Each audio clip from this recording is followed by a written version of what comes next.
Bem-vindos à AgriNews TV Brasil. Este é o programa Agribusiness, idealizado para discutir a conjuntura do setor.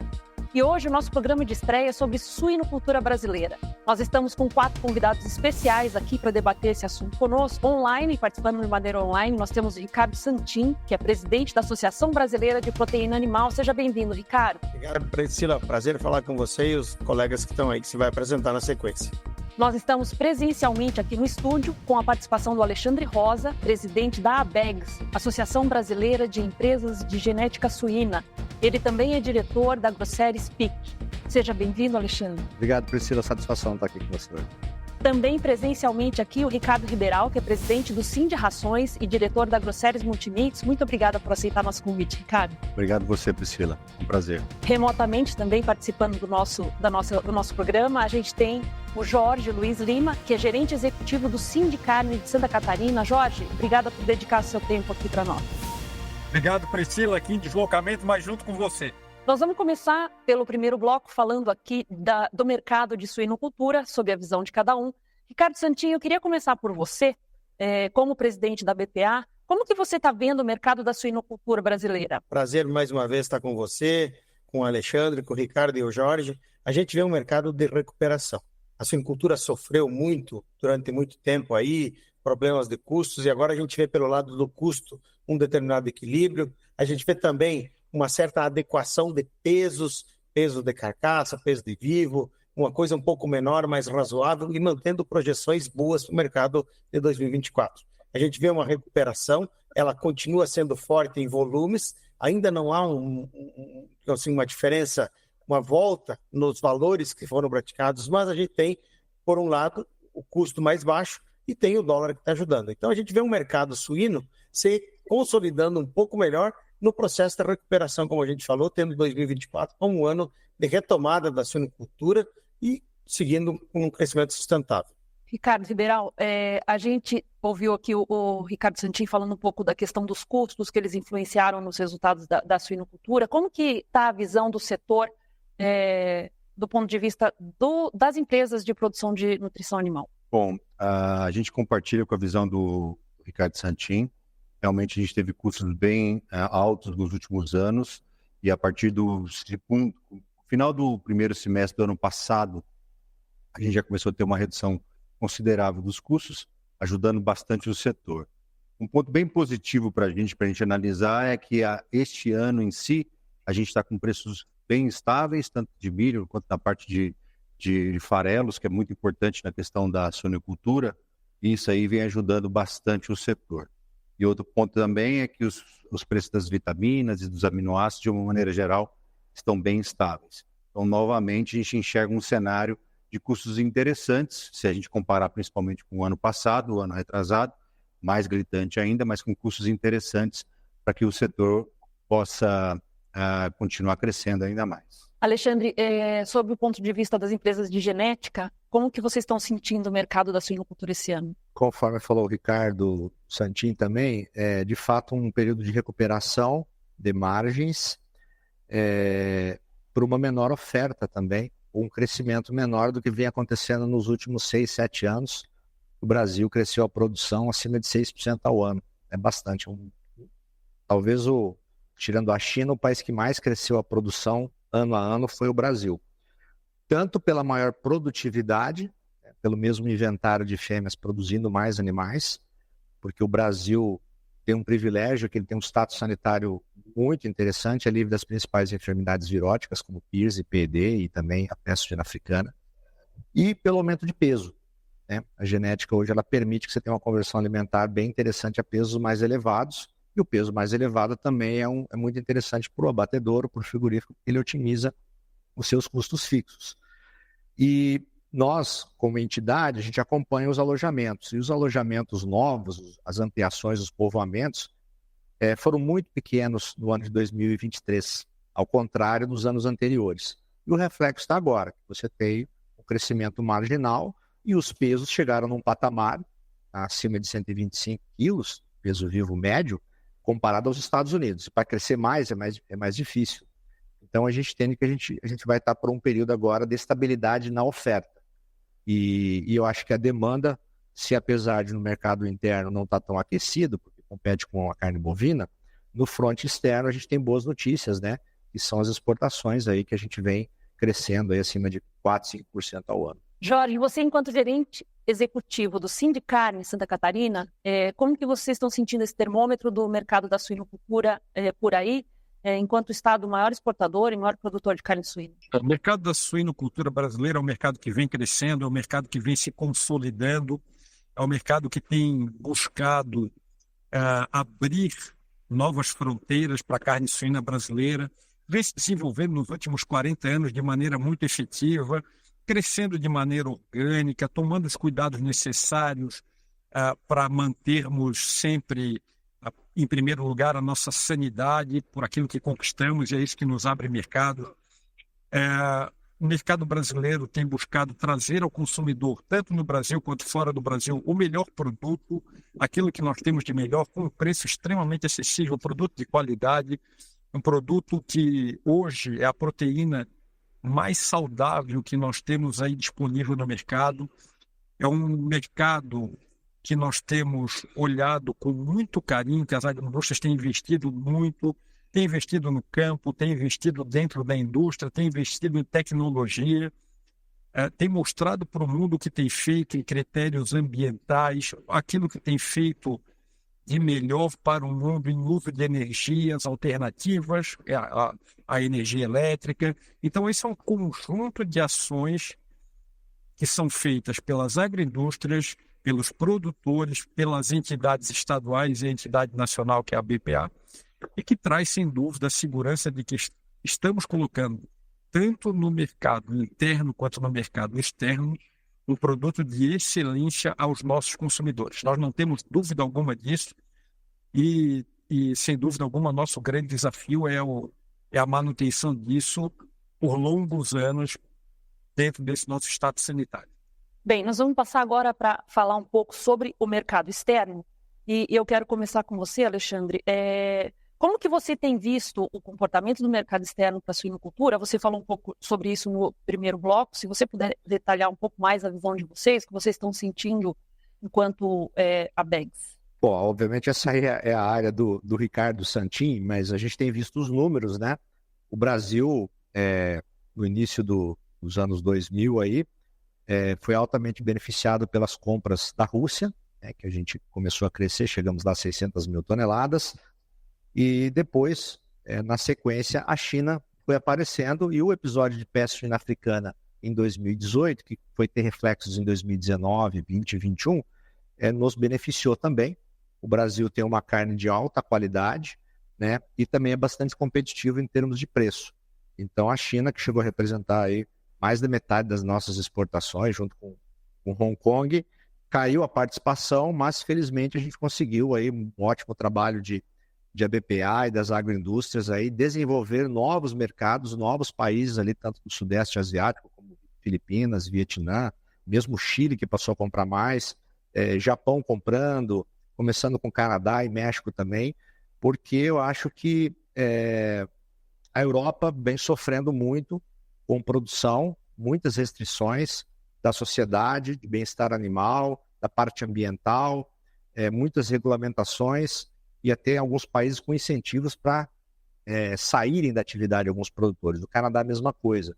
Então, acho que cada vez mais aí Brasil e Estados Unidos serão os grandes players aí para competir pelo mercado global de exportação. Eu vejo o Brasil muito bem posicionado aí, e o Ricardo sempre fala, né? E eu vou antecipar aí, Ricardo, a tua parte, mas eu concordo com ele quando ele diz que em poucos anos, talvez 2 anos no máximo, a gente passe o Canadá e nos tornemos o terceiro maior exportador.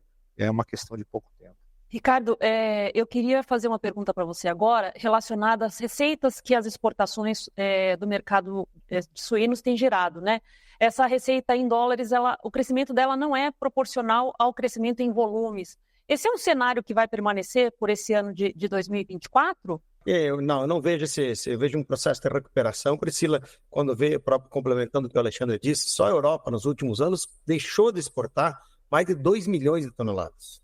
Sabe, você está readequando, nós voltamos a uma produção mundial de 114, 115 milhões de toneladas, com a China tendo crescido para 57 milhões e agora voltando a produzir 55, 56 milhões de toneladas e crescendo no pós-pandemia, porque a pandemia da China encerrou o ano passado, você vai ter recuperações. De fato, nos primeiros 2 bimestres, nos primeiros 2 meses do ano, foi boa a exportação, que cresceu um percentual de 17%, e o dólar e o preço ficou estável, crescendo só 2%.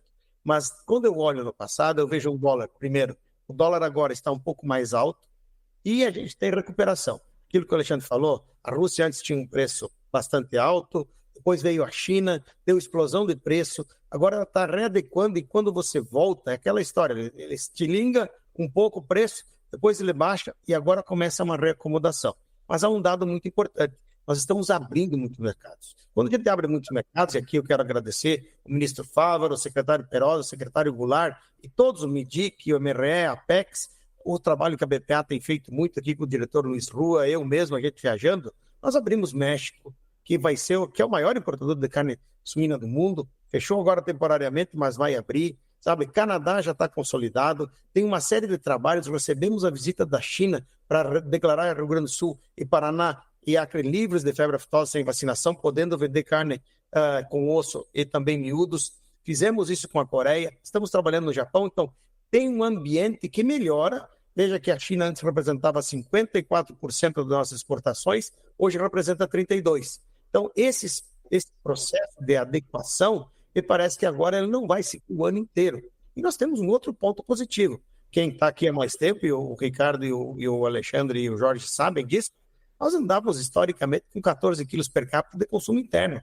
Passamos para os 18, segundo os dados da BPA, para 18 per capita, ou seja, isso tem uma sustentação, a indústria fica cada vez mais forte, e eu acho que, olha, Alexandre, talvez até esse ano nós vamos chegar muito perto do Canadá, mas eu vejo que esse ano você tem um processo de recuperação. É aquilo que se comentou aqui, tanto o Ricardo como o Alexandre e o Jorge, os pesos e as ofertas de mercado interno, aquela mantra de preciso diminuir o custo fixo, eu preciso diminuir com produção mesmo que esteja não sendo boa. Agora parece que as empresas já se deram conta de que tem uma adequação melhor, uma oferta razoável, com pesos razoáveis, mantendo a rentabilidade das empresas. Esse processo, então, ele vai inclusive encorajar, quando eu tenho mais rentabilidade no mercado interno, e lembrando, 80% do que a gente produz fica no mercado interno. Tem um mercado que está forte, que está em recuperação, isso me dá coragem também de fazer o preço subir lá fora, porque eu olho daí por outro lado. Europa caindo suas exportações. Estados Unidos cresce a exportação, mas para 2 ou 3 países principalmente, não para o mundo inteiro. E o Brasil, então, cresce com mais poder, podendo vender mais carne suína nesse ano, e aí o feito preço vem junto com ele. Veja um ano com preços um pouco melhores do que a gente vê agora nos primeiros 2 meses. Bem, Ricardo Santini e o Alexandre anteciparam um pouco a previsão do USDA, que era do Brasil ocupar o 3º lugar enquanto exportador até 2033. Pelo jeito isso vai acontecer antes. Jorge, você vê quais são os gargalos que a gente tem na suinocultura brasileira para chegar nesse patamar de 3º maior exportador de carne suína? Bom, melhorarmos o nosso ranking, a nossa classificação dentro daqueles que estão em primeiro lugar em produção e exportação é extremamente importante. Mas, além disso, nós temos que olhar para 2 aspectos, né? O primeiro deles, obviamente, aquele que nós já falamos, de mercado interno, para termos sempre um aumento do consumo dentro do mercado externo. E quando olhamos para o mercado externo, em termos de exportação, penso eu, né, nós acreditamos sempre que os nossos grandes gargalos são aqueles estruturais, aqueles que dependem não da nossa cadeia de maneira direta. São gargalos que passam por melhores rodovias, para a gente poder escoar a nossa produção e chegar ao grão de maneira muito efetiva nas agroindústrias, a logística portuária, para que nós possamos exportar, já que o mundo tem utilizado navios aí com calado maior, então nós temos que nos adequar aos nossos portos aqui. Santa Catarina, por exemplo, é o estado com maior número de portos. Nós temos aqui 5 portos no estado de Santa Catarina, em 3 complexos portuários diversos.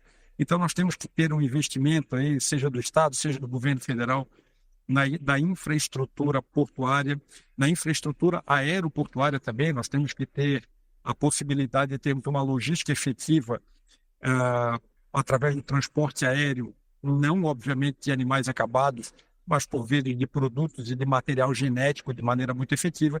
Então, o grande gargalo, ou os grandes gargalos que nós temos no Brasil para ocuparmos, não só ocuparmos, mas mantermos a posição que nós temos ou que vamos conquistar de terceiro maior exportador, muito em breve, provavelmente dentro deste ano, passam, sem dúvida alguma, pelos gargalos logísticos nacionais, porque são esses que vão nos permitir o escoamento da produção e o aumento da nossa produtividade. Ricardo Riberal, quando a gente fala de grãos, eles tanto podem ser vilões quanto heróis numa história, quando a gente fala principalmente na questão de sustentabilidade ambiental. Quais são as perspectivas para a nutrição animal e no sentido de apoiar esse desenvolvimento que está sendo previsto para a suinocultura brasileira? O que a gente enxerga nos grãos exatamente depende muito do momento em termos de custos. Eles podem estar impactando negativamente, a gente até comentou sobre isso, como positivamente. Em termos de apoio à suinocultura, de uma maneira geral, o que a gente do mercado de alimentação animal tem feito muito investimento na parte de pesquisa, bastante investimento na parte de pesquisa para estar acompanhando as evoluções e os desenvolvimentos que vêm surgindo da parte da genética. Então, a gente tem uma tendência aí de cada vez mais produtividade por conta dos animais, e a nutrição tem que estar preparada para estar acompanhando isso e dando todo o apoio em termos nutricional para que os animais possam expressar o seu maior desempenho, o maior seu potencial. Então, de uma maneira geral, a gente vê que quanto mais a gente tiver ganhos em termos de conversão alimentar, quanto maior a gente tiver em termos de ganhos de produtividade, obviamente, mais sustentável é o negócio, mais sustentável ambientalmente também porque a gente consegue produzir mais com menos. E esse é o grande trabalho da nutrição, cada vez mais conseguir trabalhar para que os animais possam produzir mais com menos. Esse é o grande trabalho que a gente tem feito. Ricardo Riberal, queria começar esse terceiro bloco com você. Dessas tendências que a gente assiste no mercado externo de redução de uso de antimicrobianos, ou mesmo alguns mercados que não aceitam ractopamina, alguma dessas realidades você já vê presente no Brasil ou muito próximos da gente chegar a isso, não só no sentido de para atender às exigências do mercado interno, mas tendências que possam passar também a ser usadas na produção da carne suína que fica aqui dentro do Brasil? Eu vejo da seguinte maneira, Priscila, para mim isso aí já é uma realidade. A busca por substituto de antimicrobiano é uma realidade, e as empresas de nutrição, de uma maneira geral, já vêm trabalhando nisso há um bom tempo. Você pode ter, com certeza, o drive principal das empresas de nutrição hoje, quando a gente começa a falar em termos de monogástricos, mais especificamente aqui no caso de suínos, é a busca de alternativas aos antimicrobianos. Tem muita coisa acontecendo, muita pesquisa acontecendo, exatamente para surgir isso, para surgir e gerar esses produtos. E a realidade que eu vejo é a seguinte: esses antimicrobianos eles estão sendo proibidos. Na Europa já é uma realidade, em outros países também. E eu vejo que assim que a gente for chegando em ganhos de produtividade com produtos naturais, essa proibição é acelerada. E a gente está conseguindo já. Então a gente já tem conseguido muito desempenho, uma produção ótima, sem a utilização de antimicrobiano. Óbvio que é um conjunto de ações que precisam ser feitas. Não é só uma questão nutricional. Tem a questão de genética, tem a questão de ambiência, tem a questão de gestão, tem muita coisa envolvida. Mas a gente já encontra hoje processos produtivos na área de suinocultura livres de antimicrobianos e também livres de ractopamina. No caso específico da ractopamina, a mesma coisa serve. Então, já existem vários mercados que proíbem a ractopamina, e também a busca está constante na tentativa de encontrar um produto que seja substituto da ractopamina e que seja possível e natural.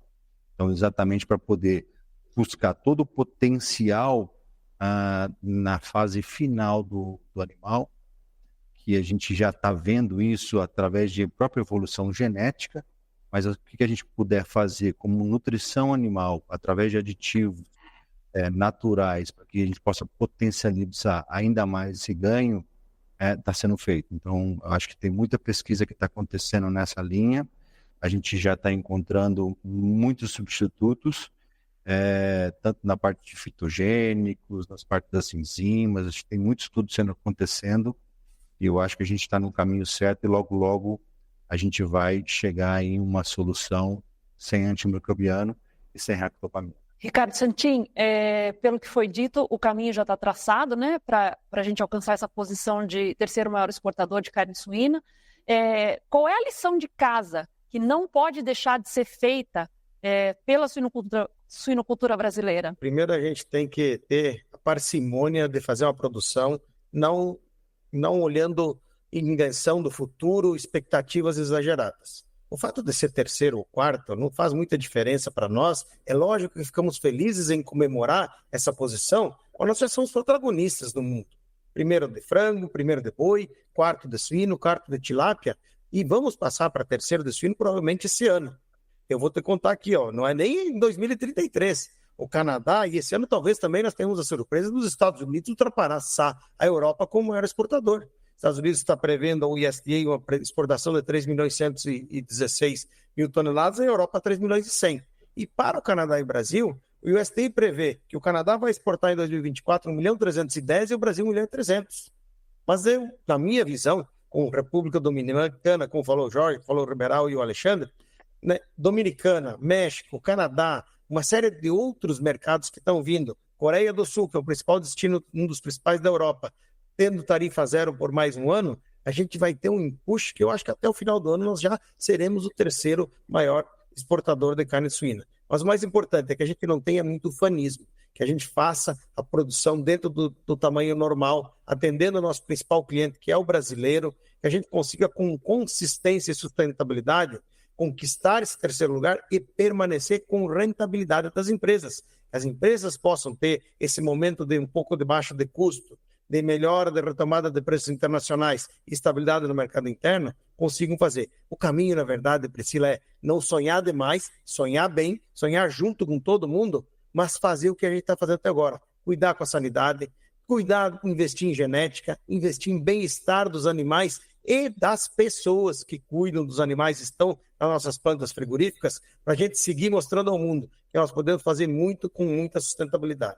Alexandre Rosa, o Santin citou a questão da genética, né? De que forma as vantagens competitivas da genética suína brasileira podem apoiar esse plano de desenvolvimento? A transformação que aconteceu na genética suína, também de aves, nos últimos 20 anos foi muito grande, né? O Brasil sempre foi um grande importador de material genético e disseminava aqui dentro. E, tradicionalmente, os países que mais produzem melhoramento genético são os países do hemisfério norte, Europa, Estados Unidos e Canadá. Isso vem mudando. Vem mudando por quê? Primeiro porque essa condição sanitária que foi dita por vários aqui do Brasil, de ser livre de uma série de enfermidades virais e agora também de enfermidades de notificação oficial, como é o caso da febre aftosa, e sem vacinação nos 3 estados do Sul, traz uma grande vantagem competitiva para nós. Além disso, nós temos um mercado doméstico grande, quase 220 milhões de habitantes. Foi comentado também a questão do consumo. Para você estabelecer um polo de melhoramento genético no país, o primeiro mercado é o mercado doméstico. Se você tem algum problema, alguma trava para poder exportar esse material genético, ele precisa ser consumido pelos produtores locais. E o Brasil tem aí 2.200.000 fêmeas, também é o 4º maior produtor, só perdendo aí para China, Estados Unidos e Espanha, mas crescendo também, para alcançar a Espanha dentro de algum tempo. Então, fez com que as principais empresas do setor investissem no Brasil fazendo granjas que a gente chama granjas núcleo, né? E isso é um fato recente, e assim como em aves, a gente em breve já começa a fazer a exportação de material genético de alta qualidade, alta sanidade para outros países. Já o fazemos regularmente para a Argentina, Uruguai, Paraguai, Bolívia, e agora já temos a autorização, o tratado de acordo bilateral feito com o Chile e com a Colômbia. E estamos trabalhando com a China e a Rússia. Por que China e Rússia? O Brasil já a China é o nosso principal mercado, né? Nosso principal país de negócios internacionais, e a gente quer aproveitar um pouco desses conflitos geopolíticos que estão acontecendo com os Estados Unidos. Então, a gente sabe que a China, principalmente, ela gosta de ter alternativas de fornecimento, não só de carne, mas de genética também. Então, estamos nos apresentando aí como um candidato forte para abastecimento de material genético. Isso é recente, isso é coisa de 1 ano, 2 anos para cá, e eu creio que vai ser uma nova fronteira aí tecnológica para o nosso país. Jorge, o futuro da suinocultura brasileira, qual que vai ser o equilíbrio entre exportações e atendimento ao mercado interno? Nós acreditamos que isso já existe, né, Priscila? A gente nunca priorizou apenas o mercado externo. Pelo contrário, né, o nosso setor sempre buscou muito desenvolvimento do consumo da carne suína no mercado interno, levando muito em consideração os 3 elementos que nós mencionamos aqui, que é sanidade, nutrição e genética. Então, para que nós possamos ter, sem dúvida alguma, esse ponto de aumento de consumo do mercado interno, com o equilíbrio de um volume de exportações, nós temos que mostrar para o nosso consumidor brasileiro aquilo que o nosso consumidor de mercado externo já sabe, que o Brasil é uma referência na produção de carne suína, levando sempre em consideração esse tripé que nós falamos, nutrição, sanidade e genética. É isso que nos habilita ao mercado interno, isso que nos habilita ao mercado externo, isso que cria a confiança do nosso consumidor, é isso que faz com que as agroindústrias possam crescer de maneira sustentável a sua produtividade, de maneira orgânica, e que possamos, sem dúvida alguma, ter esse desenvolvimento, que é um desenvolvimento que é da indústria e que caminha em conjunto com o campo. Nós não podemos esquecer que por trás de toda a nossa produção agroindustrial tem famílias no campo, tem investidores no campo, tem pessoas que vivem disso lá na ponta. E cada vez mais tecnificado, cada vez com mais agregação de tecnologias diferentes, é isso que nós buscamos, né? Pesquisa, desenvolvimento, para termos sempre o melhor produto atendendo o mercado interno e o mercado externo. Agora, esse último bloco, já a gente finalizando, Ricardo, eu quero começar o último bloco com você. A gente falou aqui sobre avanços genéticos, exigências de mercado externo. Como que essa evolução da suinocultura impacta o trabalho da indústria de nutrição animal? Impacta diretamente. A verdade é que a evolução da genética a gente sempre tem que estar acompanhando. Então a genética vem evoluindo, o Alexandre comentou muito bem sobre isso, vem evoluindo rapidamente. E o mercado de nutrição animal, de alimentação animal, tem que estar pronto para atender essa evolução. Então, seja através de mais estudo, mais pesquisa, mais entendimento dos animais, mais entendimento da evolução genética que vem acontecendo. Os desafios, por exemplo, com relação à prolificidade, hoje são grandes. Então, a gente tem que estar junto com a genética, atuando fortemente para que a gente tenha cada vez animais leitões mais saudáveis, mais viáveis e mantendo a prolificidade. Esse é um ponto muito importante que faz parte do nosso dia a dia de trabalho. Além disso, a gente tem que estar sempre atento com tudo aquilo que, de alguma maneira, impacta o resultado, ou seja, o desenvolvimento dos animais. Então, a nutrição hoje está muito atrelada ao bem-estar animal, está muito atrelado à questão de manejo, está atrelado, então várias frentes que a gente precisa estar muito atento como empresa de alimentação animal, para a gente poder minimizar os possíveis riscos, os possíveis problemas e potencializar ao máximo a questão do ganho genético que vem acontecendo. Então, esse é um trabalho contínuo, de muita pesquisa, e que as empresas de alimentação animal, as empresas de nutrição animal, vêm investindo muito nisso. E eu acho que a gente está no caminho correto e deve, a cada desafio que for surgindo, a gente está sendo capaz de acompanhar com muito sucesso. Jorge, o Ricardo Santin comentou a respeito, quando a gente falou da lição de casa, né, para essa evolução no mercado externo, ele comentou a respeito do cuidado com as pessoas que atuam no setor.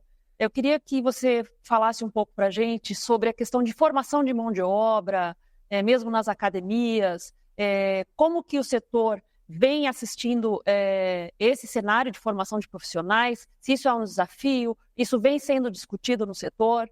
Sim, Priscila, eu vou dar alguns números do setor aqui em Santa Catarina, só para nós termos aí noção, né, da dimensão do que o setor representa aqui para o estado de Santa Catarina, e não é diferente para o Brasil. Nós geramos aqui mais de 60 mil empregos diretos, mais de 480 mil empregos indiretos. Nós temos aí 19 mil famílias no campo ou empreendedores no campo que trabalham nas cadeias de suínos e de aves aqui no estado. Nós temos aí uma geração de movimento econômico no estado que passa dos 10 bilhões de reais, ou seja, uma movimentação de toda a cadeia. E aí, quando olhamos para dentro de casa, nós temos uma formação técnica. Nós estamos passando, nos últimos 10 anos, por um processo que a Europa passou há 20 anos, que são os filhos, a geração que vem na sequência, saindo de casa, indo estudar, indo se preparar, voltando com formação, trazendo tecnologia, tocando os negócios que eram conduzidos pelos pais de maneira extremamente profissional.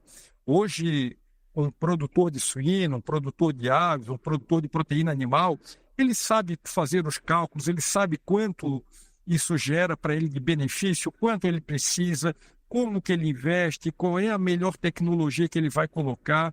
Isso tudo é agregação de valor dentro do nosso setor de produção.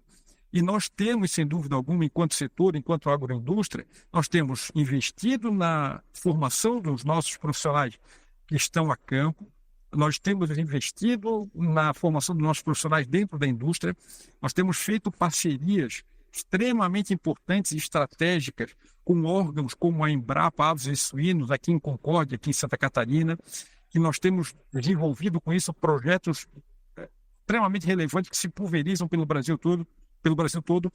A Embrapa Aves e Suínos, ela é uma entidade, a Embrapa como um todo, mas especificamente falando da Embrapa Aves e Suínos, eles têm um alto know-how, pessoas extremamente qualificadas que fazem um trabalho que perpassam por essas cadeias que nós acabamos de mencionar aqui. Passam pela nutrição, passam pela sanidade, passam pela genética e colocam na mesa do brasileiro e do nosso consumidor fora do Brasil o melhor produto.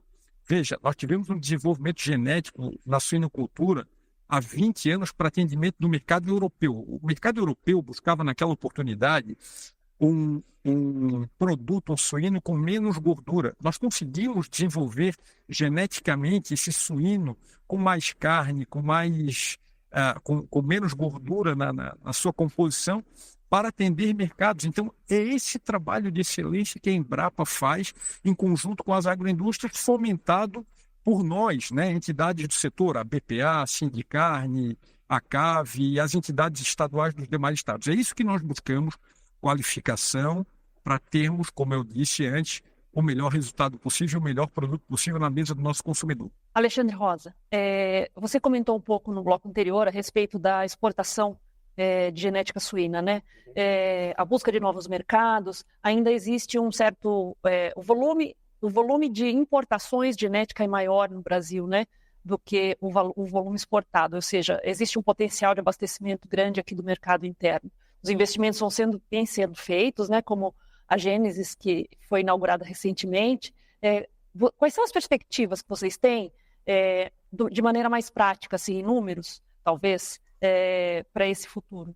De fato, as importações sempre foram maiores, né, porque o mercado brasileiro é um mercado grande, 2.200.000 fêmeas, de alta tecnificação, e mais recentemente, as empresas que estão estabelecidas aqui no Brasil entenderam que precisavam ter backups, né?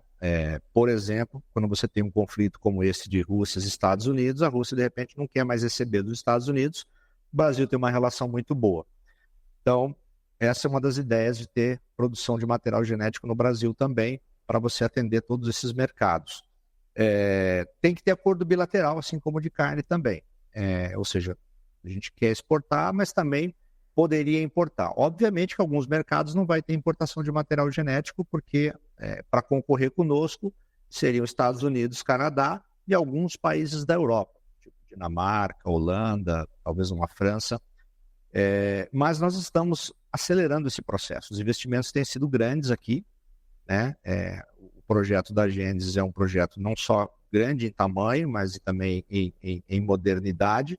É uma granja até superior aos padrões que existe lá fora. Por quê? Porque a gente acredita no potencial brasileiro e o potencial de exportação internacional. Ainda é feita a atualização genética, ainda predominantemente via animais vivos, porque o sêmen fresco ele não é viável, ele tem 4, 6 dias só de vida útil, né? Você tem que trabalhar com o sêmen congelado. E o sêmen congelado você tem algumas perdas de eficiência reprodutiva.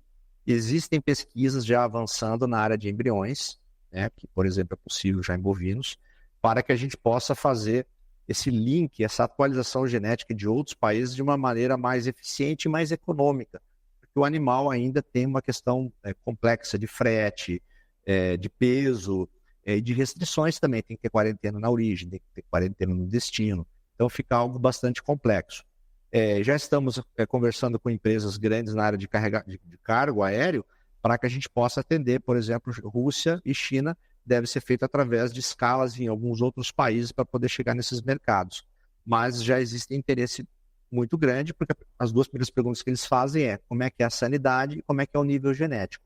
E nesse momento, em ambos os casos, a gente não perde em nada, absolutamente, para os nossos principais concorrentes, que são os Estados Unidos e Canadá. Ricardo Santin, nesse bloco final, que impacto você acredita que o decreto do governo federal, regulamentando a nova cesta básica, que inclui carne in natura, né, o ovo, que forma você acha que ele pode ter sobre o consumo interno de carne suína e que outras frentes de ações governamentais poderiam ajudar o setor? Bem, Priscila, o impacto está sempre positivo, especialmente quando você mantém uma cesta básica desonerada. Que o governo não venha colocar imposto seletivo em cima dos nossos alimentos industrializados e que mantenha a carne in natura de suíno lá, isso vai possibilitar aumentar o consumo mais ainda. Mas é um paradoxo. O preço barato não é o que faz aumentar o consumo de carne suína, porque passamos 3 anos doando carne, quase falando entre aspas, né? Doando carne. O preço da carne suína é ridículo quando comparado com o custo de produção e comparado com as outras partes. Então, esse é um ponto que a gente precisa também investir. O que o governo precisa fazer? Primeiro também, colocar, por exemplo, mais carne suína na merenda escolar. Essa é uma campanha muito positiva. Porque veja que a carne suína é a mais consumida do mundo. Produção de 114 milhões de toneladas e exportação de 10 milhões de toneladas. O governo precisa nos dar a infraestrutura, como bem falou o Jorge, precisa nos dar mais apoio a financiamento e seguro, ajuda, e o Ministério da Agricultura, volto aqui a elogiar o ministro Fávaro, tem sido parceiro nas campanhas, mas quero parafrasear o que o Alexandre disse agora. Nós não somos melhor que ninguém, mas não tem ninguém melhor que nós no mundo.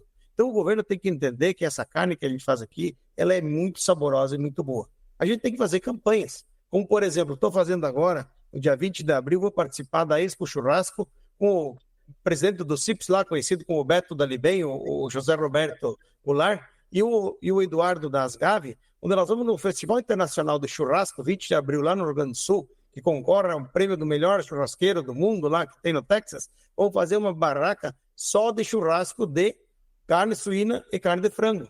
Para que as pessoas entendam, veja, um churrasco recente no final do ano, junto com a BIEC, nós apresentamos ao presidente da República a picanha suína que ele ainda não conhecia. E essas são coisas de hábitos. A gente tem que fazer que colocar essa substituição normal que as pessoas podem fazer. Veja que, por exemplo, eu sempre faço essa pergunta, o Jorge já me viu fazendo no nosso conselho várias vezes. Quem faz estrogonofe de carne suína, filezinho suíno? Faço de boi, faço de frango e não faço de suíno, com filezinho, que é feito lá na Rússia com filé.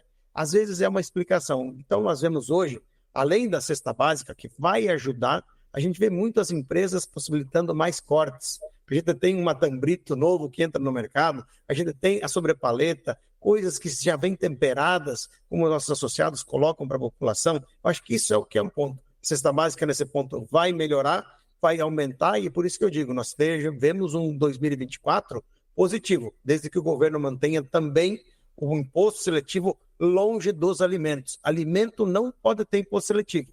Não há processamento industrial que faça mal para as pessoas.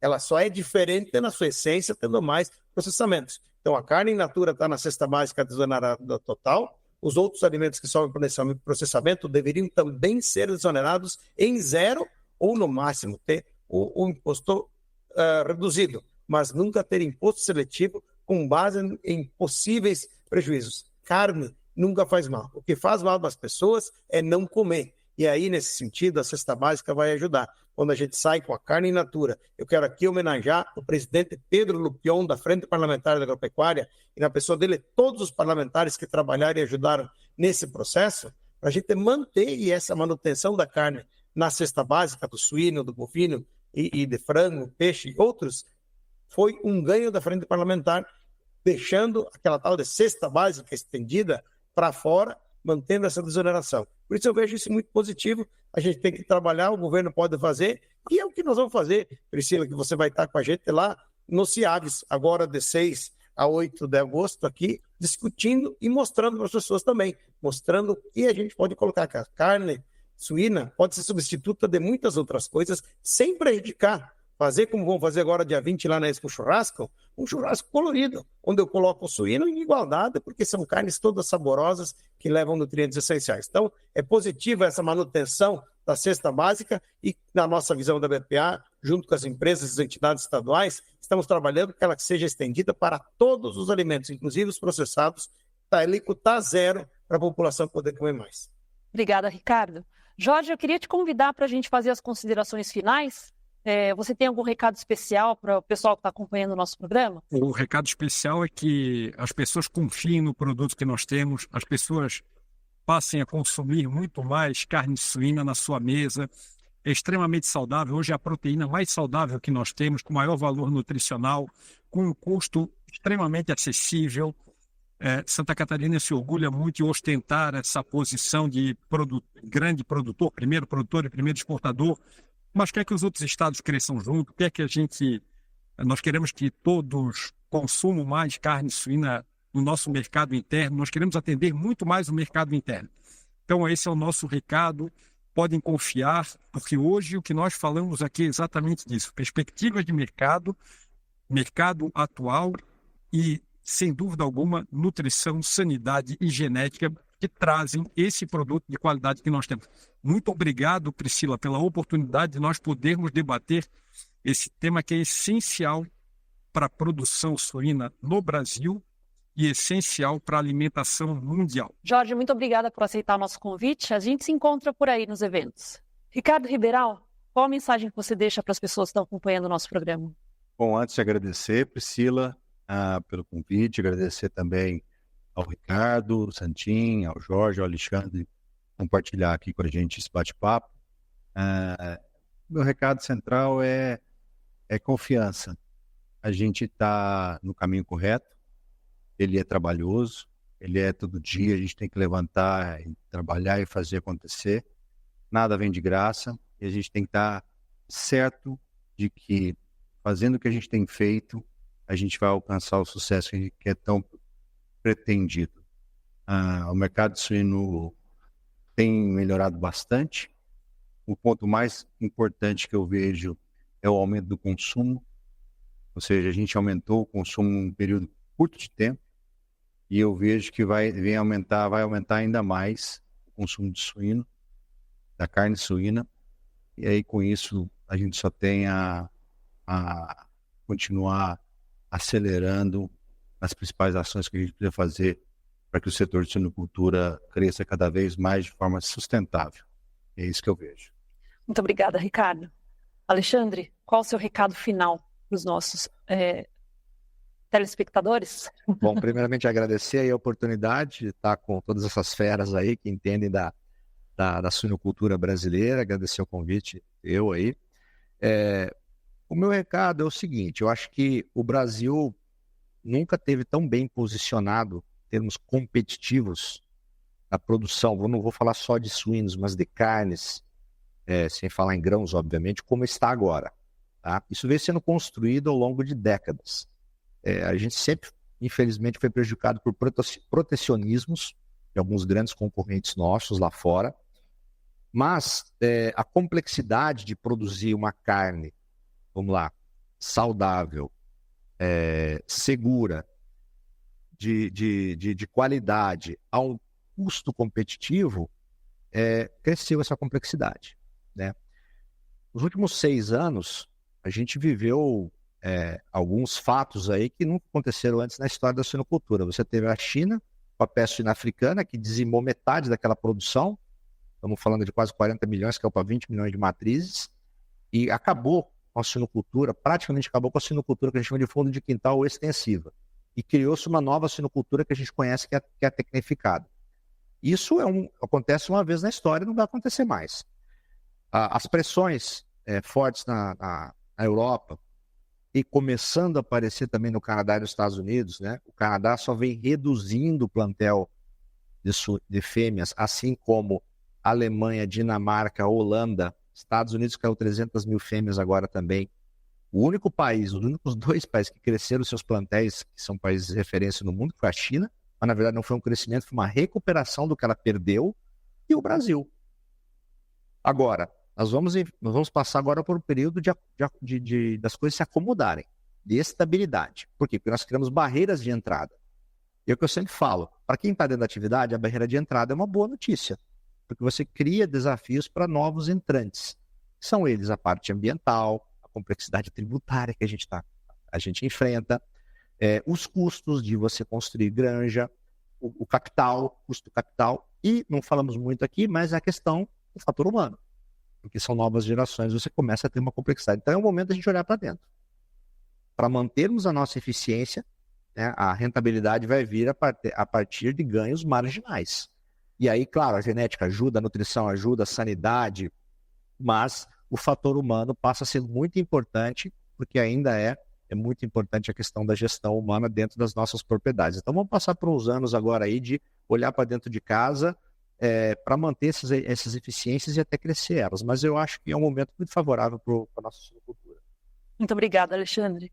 Ricardo Santin, suas considerações finais, e eu queria que você explicasse para a gente, essa participação no churrasco, vocês vão estar pilotando a churrasqueira? Sim. Primeiro vou começar com isso. Estou lá já com o meu avental comprado. Eu, você, o churrasqueiro, o Beto e o Eduardo, vamos fazer isso. Também teremos um chefe que vai nos ajudar, mas exatamente para mostrar, e depois disso o Marcelo Oliveira vai fazer uma campanha de os cortes que podem ser acrescentados no churrasco. A picanha, sobrepaleta, o frango desossado, a costela, o matambrito, que são cortes que as pessoas ainda não conhecem e não são acostumadas a usar. Só quero no churrasco a costelinha. Não, tem outras carnes muito maravilhosas, bem preparadas. E nós vamos lá, para frente do fogo, encostar a barriga na churrasqueira e vamos produzir os 3 presidentes da BPA, do CIPS e da Asgav, exatamente para promover essa cultura. Mas a minha mensagem final, e não é porque eu tenho o mesmo nome que o Ricardo Riberal, é a mesma palavra, Ricardo. Eu tinha escrito aqui confiança, é fé no trabalho. Fé no trabalho de um povo, de trabalhadores que venceram a pandemia, que venceram 2 anos de dificuldades financeiras. A nossa cadeia de suinocultura é mais alongada, ela é mais difícil, o cara sofre. Hoje nós já sabemos quem vai produzir nesse ano, já está no chão, né, Ricardo? E aí, como é que vai fazer?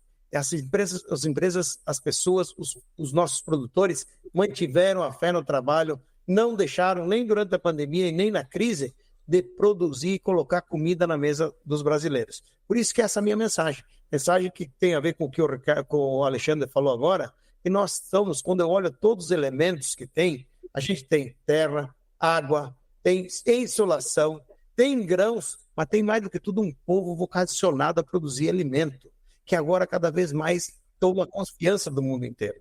Quando eu olho uma Europa cair da produção, uma Itália, infelizmente, tomada de peste suína africana, ao lado da Europa, da Espanha, tudo isso são elementos que nos dizem que teremos um ano melhor. Mas, como eu disse, sem ufanismos, sem excesso de expectativa. Que tenhamos um ano positivo. E eu termino minha fala, Priscila, com um ditado que é o seguinte: There should be no border for food. Não pode haver fronteiras para os alimentos. O Brasil defende isso, trabalha de uma maneira muito forte. Quero convidar todo mundo que puder, dê uma olhadinha no Good Food Sustainable Protein, que está lá na página da BPA, uma campanha que mostra a sustentabilidade da avicultura e da suinocultura brasileiras. É nisso que eu quero mostrar. Nós estamos mostrando o que nós estamos fazendo para o mundo, e o mundo cada vez mais acreditando no Brasil, abrindo o mercado, baixando tarifa, e eu acho que o Brasil vai cada vez melhorar ainda mais. Acho que teremos um ano tenho certeza que teremos um ano muito positivo em 2024, continuando aquilo que a gente sempre fez, produzir boa comida, bom alimento e entregar nutrientes para as pessoas. Eu queria agradecer aos nossos entrevistados que proporcionaram a gente realizar essa edição de estreia tão especial. Agradeço a todo mundo que acompanhou o nosso programa. Fiquem de olho e não se esquece de se inscrever no canal do YouTube para acompanhar as atualizações. Muito obrigada.